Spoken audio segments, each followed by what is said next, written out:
Good morning, everybody. I am Doug Elmer. I'm with Prep KC out of Kansas City, Missouri.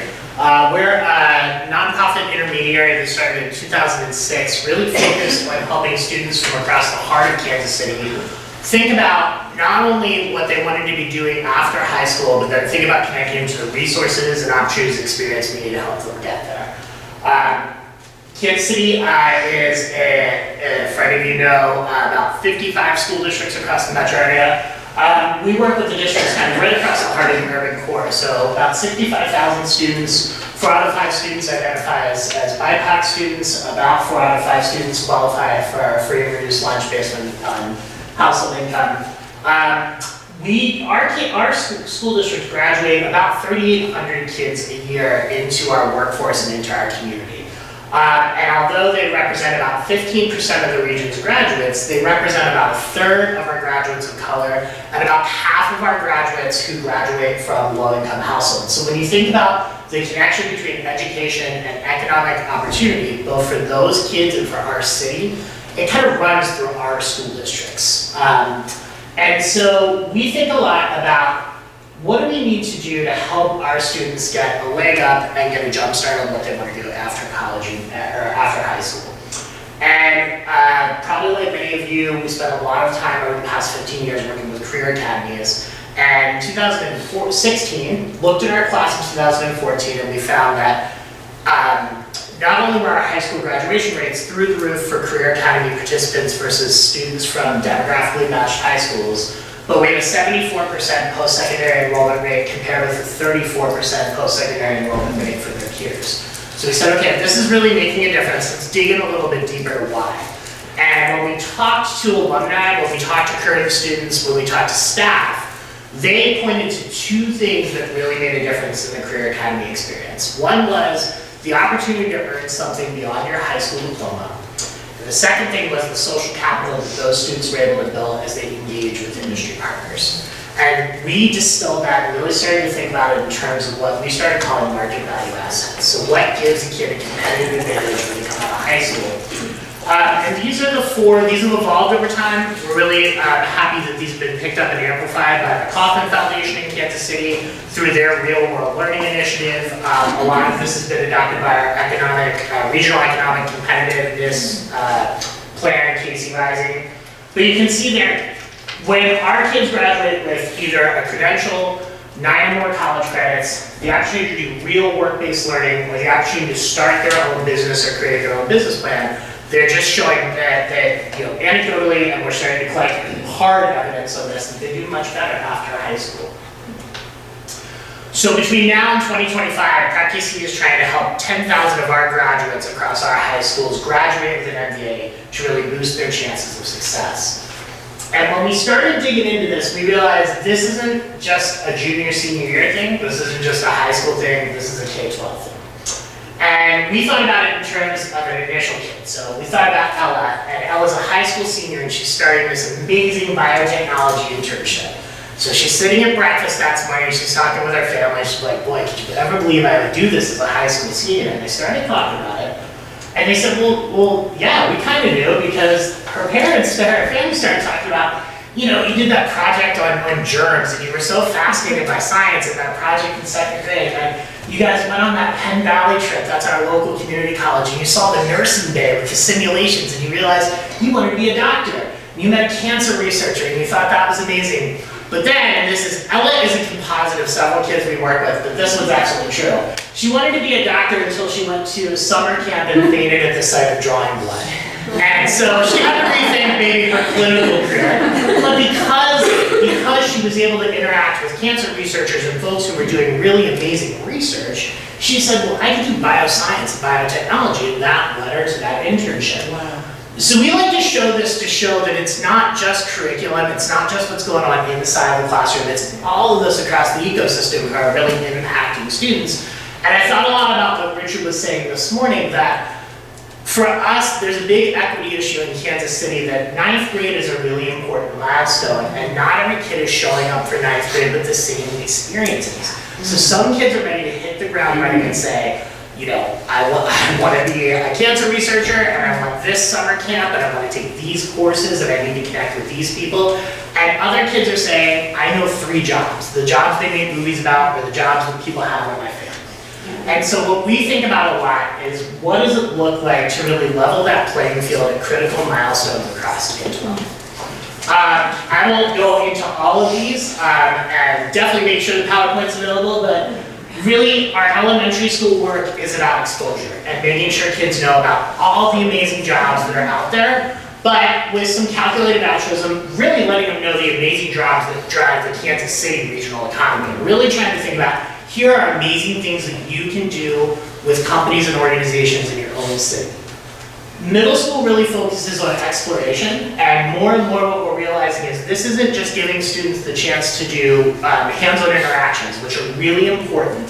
It's also helping them build some of the reflective skills that help you think about these questions of what really matters to me, what am I really interested in, and how does that connect to my future plans? And so we spend a lot of time with our middle school students.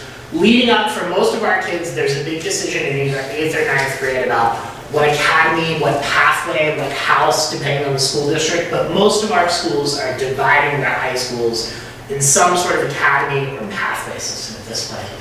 And then really our high school work thinks about how do you embed in every one of those categories multiple meaningful opportunities to earn a market value asset. So this is really how we define our work, and when you look at that and you think about it, it's kind of obvious, but there's no way that school systems can do this alone.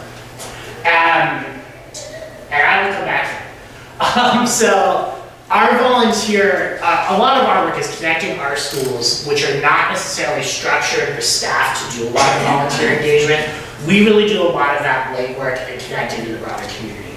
So this has been a strange year for us, but we have been able to do a ton of virtual events and start to ease into in-person events this year. But so far, and this doesn't count May numbers, we've engaged 378 volunteers to provide over 2,200 virtual events for students and 362 volunteers to do 85 in-person student experiences this spring. We're on track to likely engage over 1,000 volunteers on behalf of our school districts this year. And so that's really what we provide, is that connection of how can the community bring that continuum to life for students, and also how can they help take some of that burden off teachers, that when we think about real world learning and making things relevant, as a classroom teacher, a lot of us like school so much we just jumped over to the other side of the desk. And so folks in K-12 education don't necessarily have professional networks to connect their kids with engineers, or to connect their kids in the skilled trades or in computer science. That's where we really help our schools and our teachers make those connections. So one of the things that we really try to help schools understand and help our employers understand is that every connection with students is meaningful. A lot of times when we think about this work, we go straight to who can provide internships, who can provide scholarships, who can provide like a teacher in residence. Those are all great, but there's a ton of meaningful ways to connect with students. And what we found is often if you can start with some of those easier connections, you really build a great relationship with organizations that then are willing to commit to something that's more time intensive or more resource intensive, particularly if you can get them engaged in student-facing activities. I'm sure Ashley sees this all the time, that folks that maybe don't regularly engage with middle school students and high school students, once they do it, they love it, and they go back and talk to their C-suite management about how rewarding it is.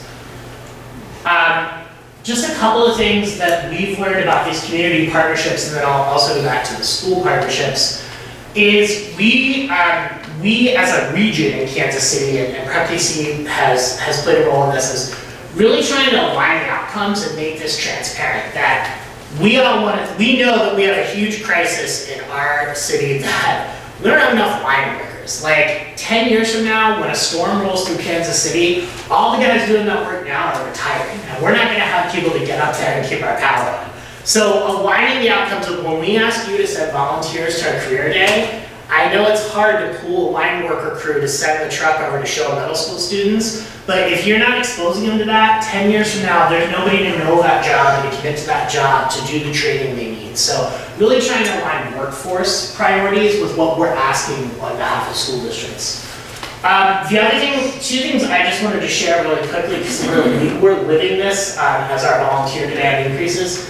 C-suite championship is fantastic, and having a CEO or having a president or vice president or a chairman of the board say, we support this work and we support K-12 education, that's great. They are not coming to the career jumping, and they're not necessarily bringing 75 of their friends with them or their employees. So C-suite championship is great, but you've got to combine that with like frontline employee advocacy of folks that are really enjoying these connections, and then a middle management champion who's gonna like hold accountable for translating this into actionable goals for the corporate partner. The other thing is, I don't know how many times we hear, oh, you guys sound great, give us something and we'll post it on our website. That does not translate to volunteer commitment, so we are really learning that volunteer recruitment, I couldn't quite get this to SMART goal, but it's not going to be personalized. This is why we need you, and we need you at this date and time, because you're going to do exactly this activity with kids, and we're going to make it easy for you. So the expedited part is where we come in as an intermediary. They don't have to worry about logistics. We tell them where to park. The tables are already set up. There's easy training and lesson plans. We really take all the guesswork out of it so they can bring their expertise and their passion to the table. And so that's what I meant, that passive outreach just is not enough for us to really engage the community. We have to get out there and make those connections. And then the other thing is that for our community members, they really want to hear from the students and the teachers. So the data speaks more to our C-suite folks and to our civic and corporate champions, but our frontline volunteers, they'd like to hear, thank you, I learned so much about this. I'm really excited to be an operating room technician now. Or for a teacher saying, my kids lit up when you showed them how you take care of the bats in the zoo, and they're asking all these great questions. That's really what our volunteers need to hear, and we realize that teachers don't necessarily have a built-in mechanism to get that feedback to classroom visitors, and so we've been helping think more about that. Our organizations are the ones that want the data. So they want to know how many of their folks volunteered, how many hours did they give, what kind of shifts and metrics are we seeing as a result. So both of those have been really important. I'll just go back to this quick. With our school partners, so I come out of the EWI work, and I used to work here at Hopkins, and I translated something that I've heard Bob and others say time and time again, the right support for the right student at the right time. When you take that to college and career exploration, it's really the right opportunity for the right kid at the right time. If you know that a student is really interested in hands-on problem solving, and I know I've got a trip next week to an architecture firm where the person who's showing how they build the models to really show the work they're doing, that lives maybe in an advisor's head, or you give something like Naviance or Zello, but who knows where that data is. When you can build a system that let people answer that question, who are the right kids to get this opportunity now? Or knowing what I know about this kid, what kind of opportunity do we need to generate to get him or her excited? That's really the essence of our work with school districts right now. We spend a lot of time developing these kind of common milestones. So our school districts, for example, we have districts that translate 3rd and 5th grade to every 5th grader will spend time on a college campus before they go to middle school. All of our middle schools will say, a lot of our middle schools say, every 7th grader will engage with at least 6 industry professionals over the course of the year. So that's what our milestones are starting to look like. And they're really to promote equity of access and accountability and follow through, because I was saying at my table this morning, this kind of work gets until a lot. Like, we can't do college and career exploration until test scores come up, or until our behavior is better, or until the funding comes through. And so really creating these milestones helps keep it from pushing off. Intermediaries like our organization, if you have somebody in your community that can do the legwork and make these connections and not put it on teachers or staff or your terribly overburdened school counselor, that's huge for accelerating these kind of connections. And I think that we've heard from our districts. And then the piece that I want to learn from all of you these next few days is we've got a lot of work to do about building and replicating data systems that are as sophisticated as the EWI systems, but for these kind of milestones. And in particular, I'll just put this out there. We are learning a lot about how to track student participation. We are still trying to think about how do you take this to more specifically connected on a kid-by-kid basis with student interests.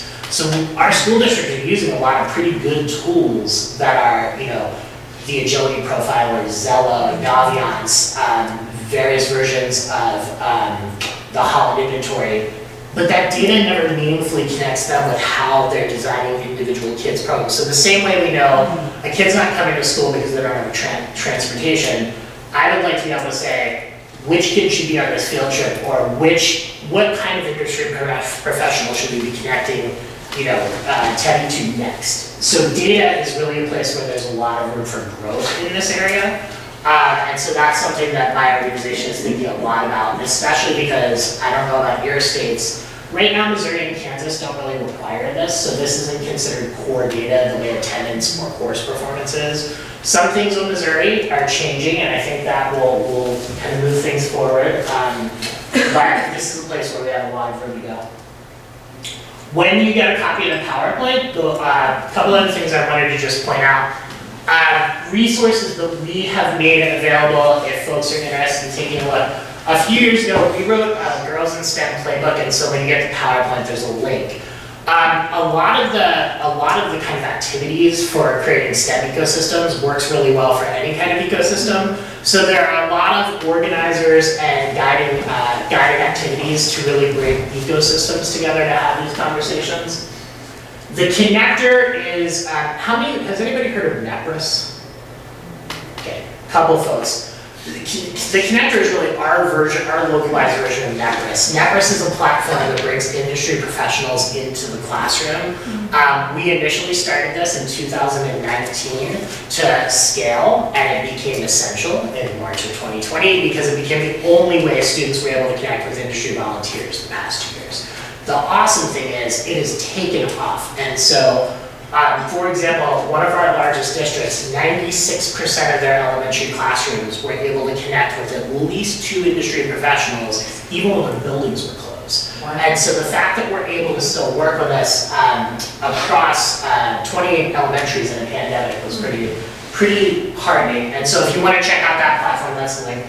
The last thing, the Kauffman Foundation has been doing really amazing things with these concepts across our region. And so they're collecting a lot of that, what they call the Real World Learning Initiative. Particularly, they're doing a lot of really great stuff on employer-facing collateral around why this matters to business. And in addition to the moral imperative that I think Richard did a great job capturing this morning, there's a bottom line imperative to this too. And when you think about equity, inclusive prosperity, and also just economic competitiveness, getting kids ready to be able to take over the reins of our local economies over the next decade and decades to come, this is a great way to prep for that. And our argument is it's making us, a more competitive region. I guess I shouldn't say than some of yours, but we're measuring ourselves. We're measuring ourselves against the Indianapolises and the Nashvilles and the mid-sized cities in our region, and we really think education will be the differentiator there. So. That is kind of the drinking from the fire hose sprint through our work. I think what Ashley and I thought is, at this point, just kind of do a collective Q&A about how we're engaging community, what that looks like for us, what we're learning, what we're struggling with, things like that.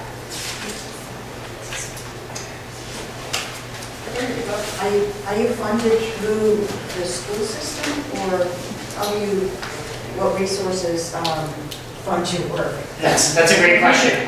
For us, we are funded about 30% through cost sharing with our districts. So we like to make sure they have skin in the game, particularly our proven strategies that have produced outcomes. Then about 70% of our funding comes in from philanthropic and corporate. And as you can imagine, there's, with the economic imperative that comes to this, so we have a pretty diverse set of business funders as well as some of our local philanthropy like Kauffman. Thank you. I'm wondering, how did you build the partnership with the volunteers through the different industries? Like, what sorts of methods did you use to contact them to build those relationships? Yeah, I know for us, and I'm curious how it looks different. Kind of, we've got a big diffuse region with lots of different school districts. The thing about Kansas City, I was just saying, is whatever you do, you have to spend 2.5 times as much time doing it to do it on the Kansas and the Missouri side. So a lot of it was really kind of combination top-down, bottom-up. I would say what we've learned after going on 15 years is connecting with the C-suite folks to kind of create, like, this aligns with our organization's vision, this is important to us as a company is really important, but then our volunteer outreach and recruitment folks are all going directly to employees. So we spend a ton of time on LinkedIn Premium. We use those connections from C-suite to kind of, HR departments are great because a lot of times they're in charge of volunteering and CCR initiatives. But really, we've tried a couple of things that have been effective with frontline employees. One is your story changes a life. Your story changes lives, and just letting people know. It doesn't sound like much to come to a middle school and spend an hour of your time talking about why you love what you do and how you figured that out. But to the kid where that's their light bulb moment, it's a really big deal. So I think making that case, and then also, like, I think one of the things we pointed out is making sure we reconnect with our volunteers, and we're pushing ourselves to do a better job of that, of hearing from students to say, this was amazing, I never knew you could do this, or I always wanted to do this and I never knew how you got started. That has been a big piece of our relationship building. And for us, the folks that sit on our ABC Today networks obviously are representatives of larger organizations and businesses and faith-based groups. So one, passion, people within those organizations. Two, some is just strategy, right? Like in certain financial institutions, they have certain requirements for CRA credits and things like that. So they have a mutual interest in being involved in the community and doing things. And then finally, need. Where do we have experts in some of these areas where we identify that schools have need, and how do we recruit them to be a part of the solution and part of the innovations that we bring to schools to really be impactful? So we maintain really constant communication, and then we leverage each member of the network, their relationships to find other people, right? Based on their experience and how much value they've got from that. One of the residual things is it changes almost the narrative in schools too. When you're a part of something and you get to see data and you hear from people who are in schools working about the cool things that are happening and the challenges. As a part of the commitment as a network partner, we say you need to be an advocate for the school and share that story with people in our community. So when there is a false narrative about that school, you're able to say, yeah, but what I want you to know, because I sit at that table and I hear this, is this. These are the challenges that our schools are facing based on transportation, all of the things that we know exist and present as challenges and barriers to school. So Thank you so much. Just a question about your part. Oh, sorry. No. Oh, sorry, Francis. Go ahead. This is just like a logistical question because there are a number of ventures. I work for a K-12 school corporation. There are a number of ventures that we're reaching out and trying to get different platforms for sharing data. Do you run into any problems with like data sharing agreements and how to put those things together so that you can do that? I wouldn't say problems, but I want to hear your answer.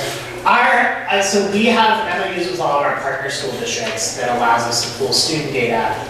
We use it a lot differently than we would, so we're not sharing individualized student data with individual volunteers in most cases.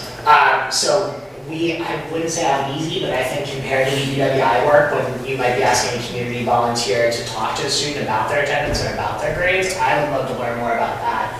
Ours are more about pooling as an organization, pooling that data. And then I would say the value proposition we give to districts is we try to take all of this tracking of which kids interacted with which volunteers and where do you have enough volunteers and where don't you have enough volunteers. We give that back to the district. So we're trying to trade data in some ways and say we're not just asking for this, we're also trying to add to the system.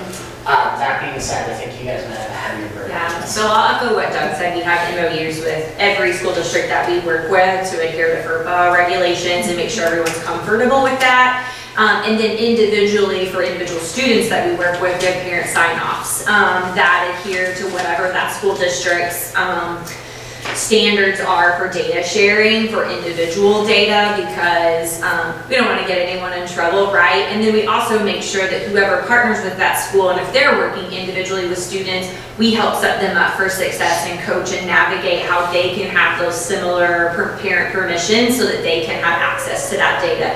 There's a lot of data sharing that happens similar to what Doug said about like, it's reciprocal data. Like we want the data to show like what we're doing, but schools need the data too to show that they're working with outside partners and that things that they're doing are really being effective. So MOUs and individual parent permissions on institutional like agency forms are really important to us, and we work in collaboration with the school district to make sure that they're on par for what needs to happen. Two other quick things about this that this is reminding me of is one, so we're increasingly having these questions like, well, yeah, this is what Prep KC is doing, but you guys have partnerships with Project Leadway and Health Science Bank and Skilled USA. Like, are we pulling this holistically into one place? So we've talked more and more about there needs to be like a universal data sharing agreement, and I'll speak honestly to this. I think nonprofits have, I think this is something they hoard. They hoard data and they hoard good data sharing agreements that work. We have a professor from our local law school who's helping kind of pull this together and say, like, what would this look like to have a data sharing agreement that works for most education-facing nonprofits and would satisfy what K-12 systems need? And so that seems really more important. And then the last thing I'll say, I'll probably never get invited back. There's a lot of really great platforms out there that are trying really hard to sell their platform, and their technology can be amazing. I have never seen a vendor that can actually get the weeds about creating data sharing. So like there are ones that are so whatever platform you want to use, the platform's not going to solve your LOD problems. Find a good-hearted law professor that wants to take that on pro bono. Well, there are only 6 states in the United States that have the same platform in every school district within the state. So I can just imagine the nightmare on somebody's part of purchasing all these different connecting pieces for this different data sharing. Yeah, and that's what we realized in our region is I'm kind of called the base of the Lord of the Rings, the one ring theory.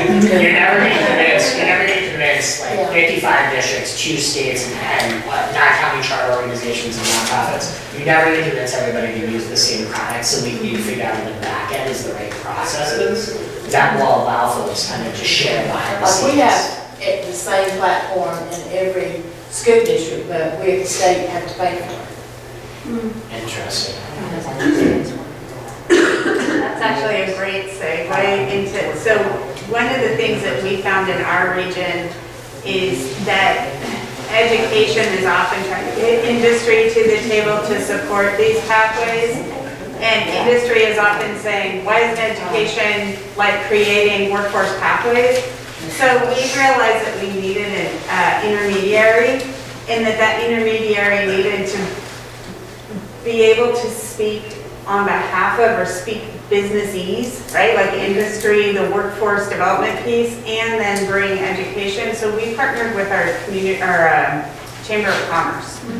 And so I was curious about, and then from the data sharing piece, the Chamber of Commerce, that the regional, all of the districts in our region came together to co-fund a position, kind of like the old school to work positions that we used to have, but it's a position at the chamber that then has worked to create a database of our business and industry partners and all of that one image that you had of the like, you could be more engaged, less engaged, more intense, less intense, that thing.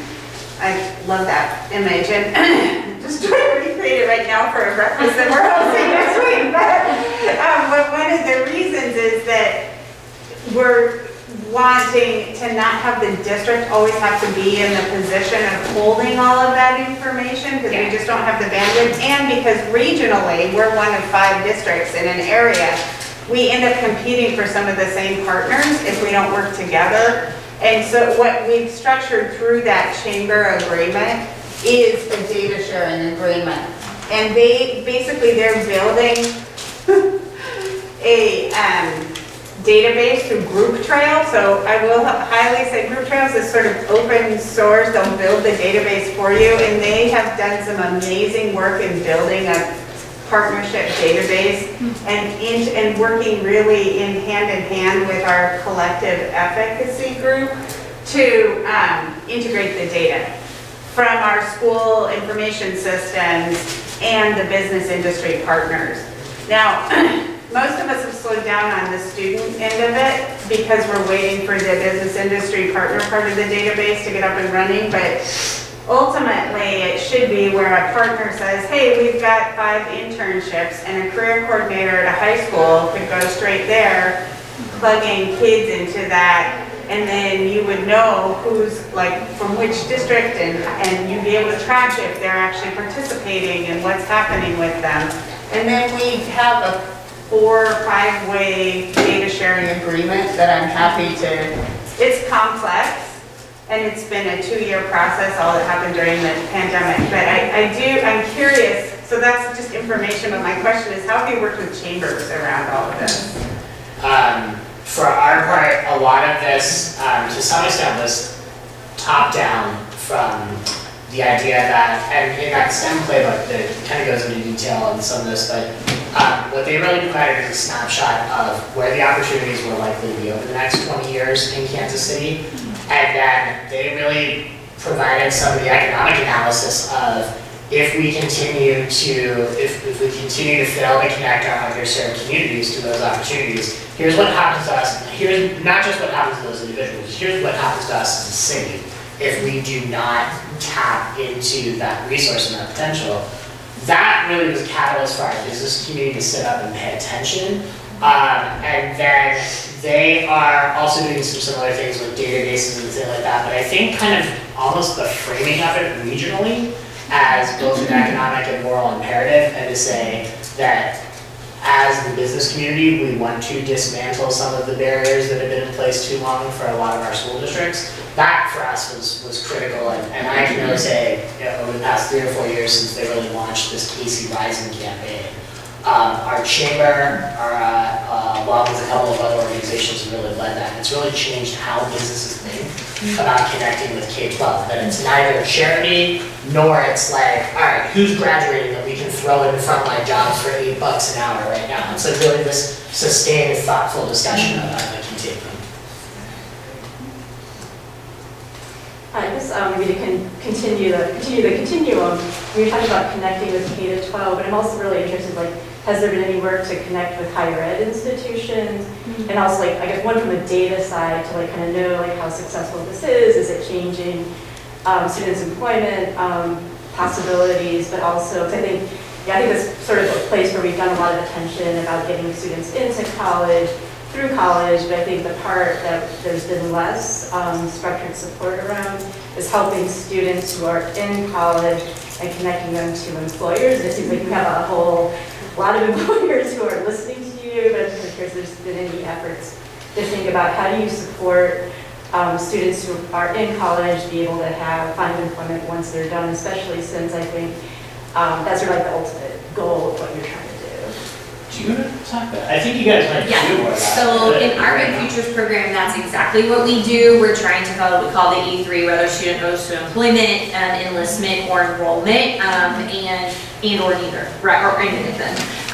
But to your point, when they're in college, supporting them in all aspects, whether that's a mental health aspect, whether that's like, I've got to change what I'm doing, this is not the right career path, then our staff will work with those individual students to identify, okay, well maybe this institution is better to fulfill what your vision is for yourself, and then how do we connect them with what's out there in terms of the opportunities for jobs and employment, or additional education, or deciding that you want to enlist after you've had a couple years of college or whatever that is. So we have staff who are definitely navigating individually with students exactly what you're saying, and capturing it for the data and then reporting back on that data and how that's falling out.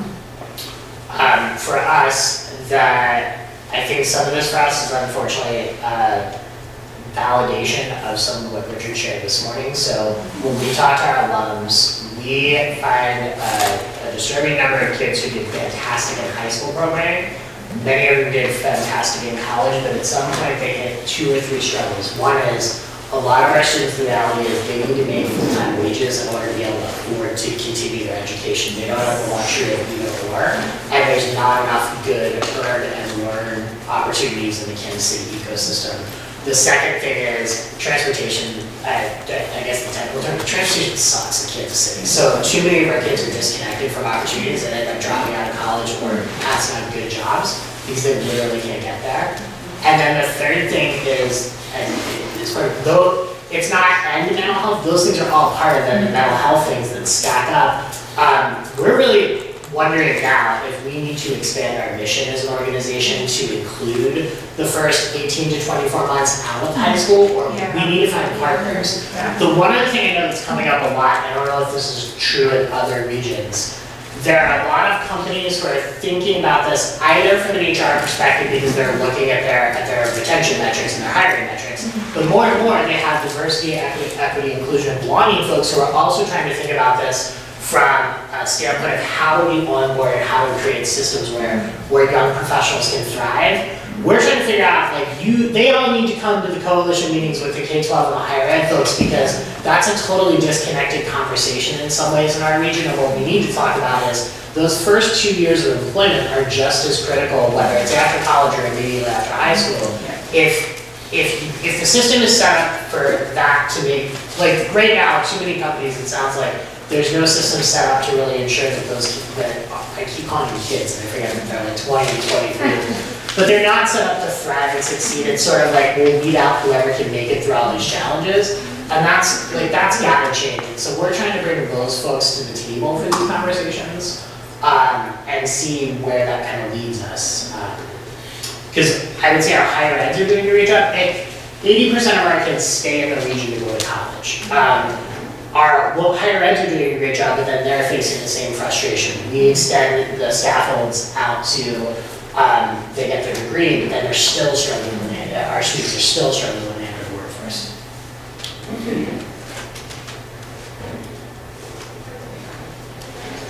Ashley, I'm curious about whether other branches of Big Brother, Big Sister are shifting to this model.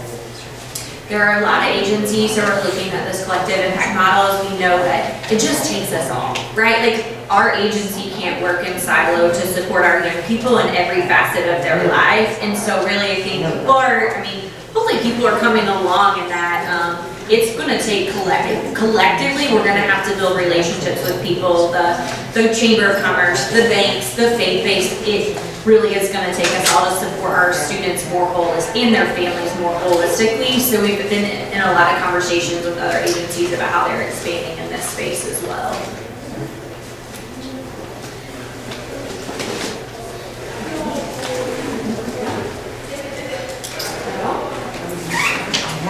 Thank you so much for